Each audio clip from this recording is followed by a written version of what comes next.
bertemu lagi kita dalam rancangan Tanyalah Ustaz. InsyaAllah rancangan ini akan memberi penawar kepada penonton sekalian yang sedang sakit, yang sedang mengalami masalah kesihatan.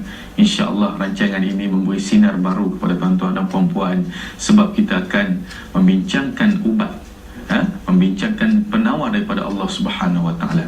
Tuan-tuan dan puan-puan, sidang penonton yang dirahmati Allah sekalian, pada hari ini saya nak bagi tahu bagaimana cara untuk mengubati penyakit.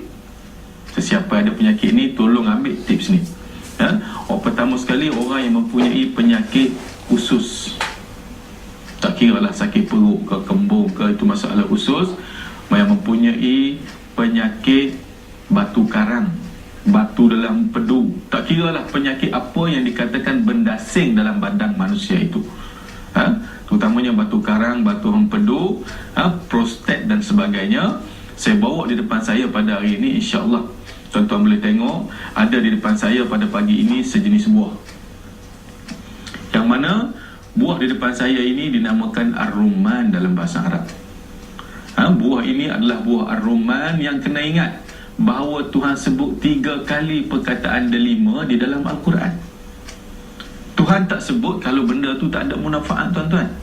Tuhan tak sebut kalau benda tu tidak memberikan kepada kita ubat. Cara nak buat macam mana, ayat mana yang perlu dibaca, ini yang perlu kita ketahui. Buah delima ni, tuan-tuan dan puan-puan, kalau kita nak buat ubat, kita carilah yang sempurna. Lembu pun kita nak buat korban, kena cari lembu yang sempurna. Kalau lembu cacat, tidak sah korban kita itu. Begitu juga dengan sebarang makhluk Allah yang kita nak buat ubat, kena cari barang yang sempurna. Apakah yang dikatakan sempurna delima ini? Sempurna delima ini ialah kelopaknya lengkap. Ni atas ni adalah merupakan kelopak, yang mana kelopak ini adalah buah delima yang sempurna. Kelopak ini kena ada, kalau 6 kelopak, 6 lah kelopak tu. Yang macam ada depan saya ni pun tak berapa sempurna, tak lulus ni, sebab cari tak jumpa kat supermarket semalam. Sini tak ada dah, jatuh, sini belok. Kita nak yang sempurna. Tapi tak apa, yang faham delima. Okey, kita nak buat macam mana buah delima ni? Kita nak buat macam mana? Kita koyak buah delima tersebut. Bukan kita nak isi, tuan-tuan dan puan-puan, bukan kita nak isi delima itu, tetapi kita nak satu benda dalam buah delima itu yang bentuknya macam sarang lebah. Ni macam sarang lebah, yang mana tempat buah delima ni duduk, macam sarang lebah tu, itulah ubat. Fihi shifa'ul linnas, di dalamnya ada kesembuhan bagi penyakit manusia. Ustaz, nak buat macam mana buah delima ni? Okey, nak buat macam ni. Ingat tuan-tuan dan puan-puan, kita beli buah delima, kita buang segala isinya, kita ambil kulit saja, kita letak di dalam periuk, kita ambil air 7 gelas, kita rebus kulit delima tersebut. Okey, kita rebus kulit delima tersebut, yang mana sebiji buah delima 7 gelas air, yang akan diminum air tersebut 1 hari sekali, buat selama seminggu. Nak baca ayat mana, Ustaz? Ayat ni. Ayat yang kita kena baca ialah ayat yang mana buah delima disebut dalam Al-Quranul Karim. Yang pertama sekali, surah Al-An'am ayat 99. Ayat 99 dan ayat 141. Ingat tak? Surah Al-An'am, surah yang ke-6, ayat 99 dan 141. Baca ayat tersebut. Tuhan nak menyatakan buah delima ni hebat. Kena iktiraf buah delima tu dalam Al-Quran. Kita kena baca. Dan satu lagi, kita kena baca surah Ar-Rahman ayat 68, yang sebut pasal buah delima juga. Okey, nampaknya kita menerima panggilan. Mungkin nak tanya pasal delima pun saya tak tahu. Okey, silakan. Hello. Assalamualaikum, Ustaz. Assalamualaikum warahmatullahi wabarakatuh. Saya Jizang kepada Ustaz. Ustaz juga. Okey, saya. Saya selalu beramal dengan 3 bismillah lah. 3 bismillah. 3 bismillah lah. Dia tengok adakah boleh terima pakai daripada segi Ustaz, dan ada kebetulan lah. Okey, boleh. Untuk penawar lah. Boleh. Cuba baca dulu sebelum saya kata boleh. Bila Bismillah ini qatal billah wa tawakkulan alaih. Satu Bismillah. Wa tawakkaltu alaik. Wa tawakkulan alaih. Wa tawakkul alaik. Okey. Ya.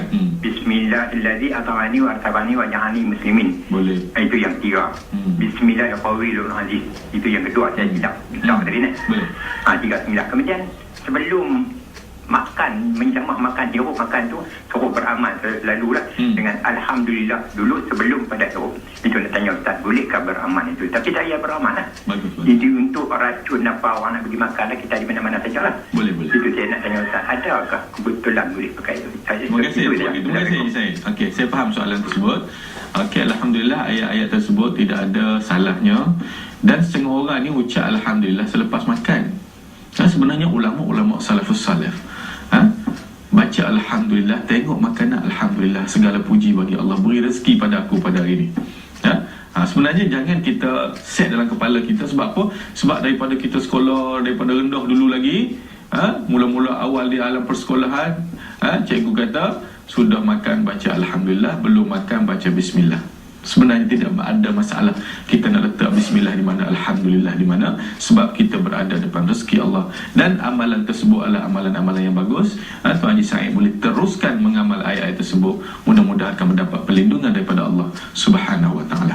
Kita berbalik pula pada dilema kita ini yang belum selesai lagi, yang mana apabila hasil rebuhan air delima tersebut, satu jug kita letak dalam jug, kita minum setiap hari, kita baca surah Al-Fatihah, ayat kursi ni wajib lah. Fatihah, ayat kursi, surah Al-An'am ayat 99 dan ayat 141, surah Ar-Rahman, kita baca ayat 68 insya-Allah, surah Ar-Rahman. Untuk penyakit apa tadi?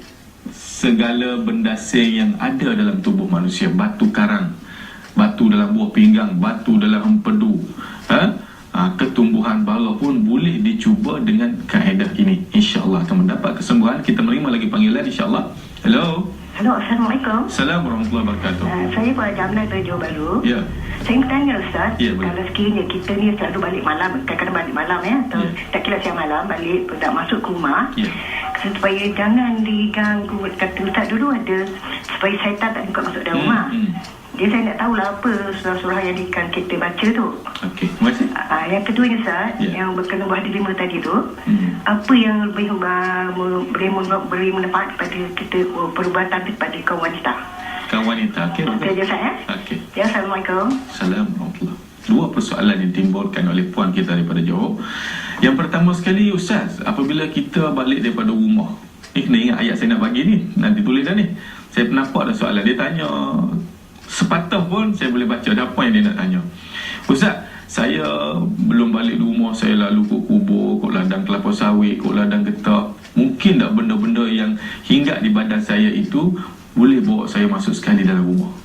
Tuan-tuan, orang tua-tua dulu kita ingat, belum masuk rumah, kalau melalui ladang dan sebelum balik kerja tu kita sampai rumah, basuh kaki dulu, dia kata. Bacalah alhamdulillah, 3 kul dulu, insya-Allah iblis tak akan ikut kamu.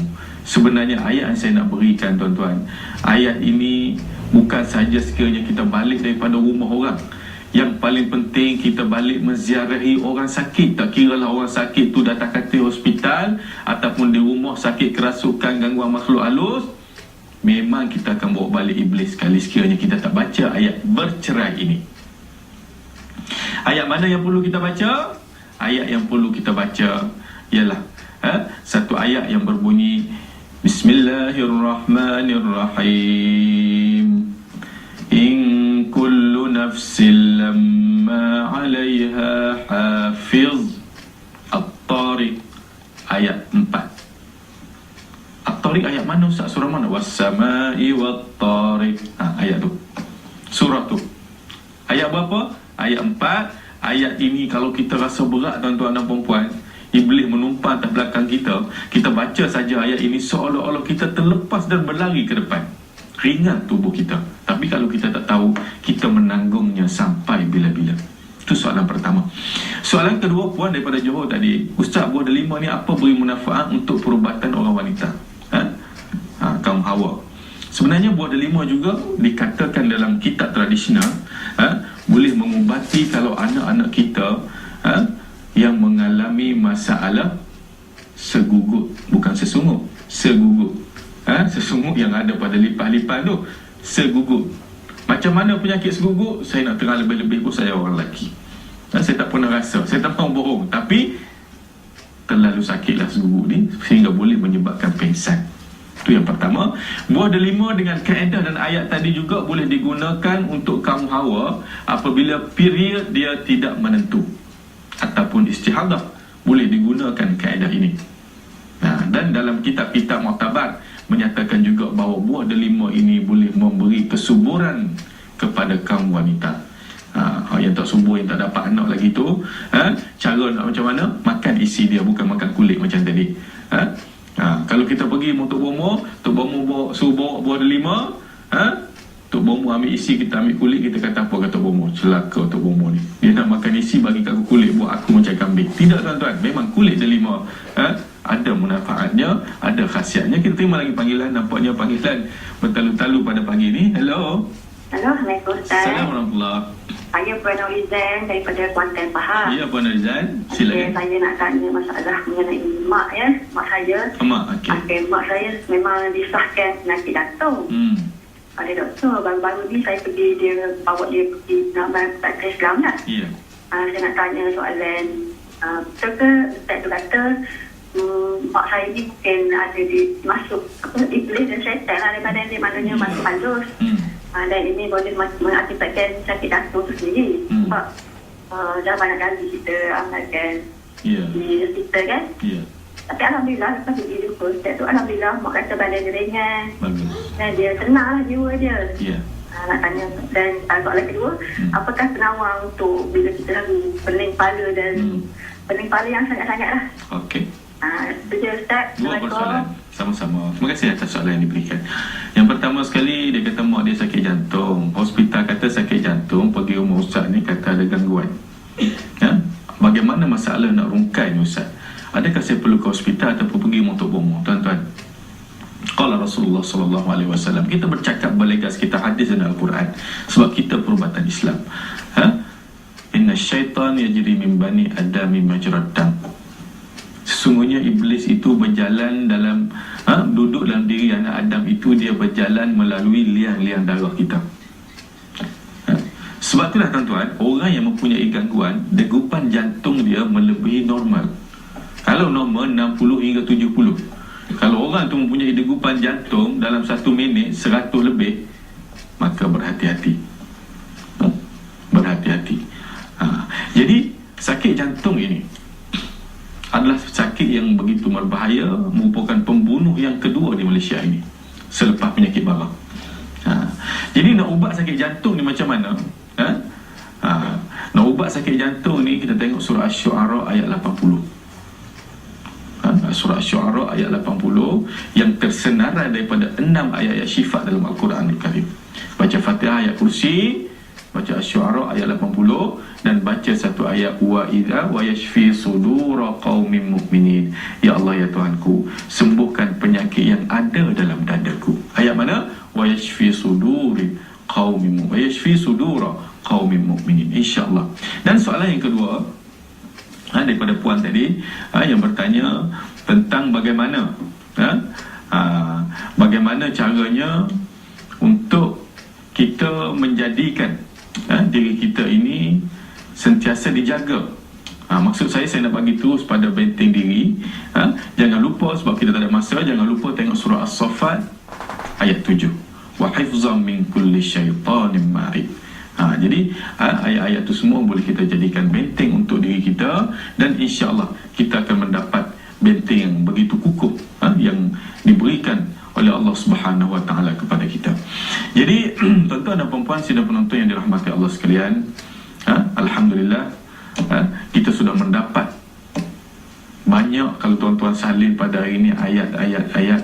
Dan saya nak menceritakan esok lagi menarik tajuk kita, bagaimana padanya racun, bagaimana padanya racun dan padanya penawar.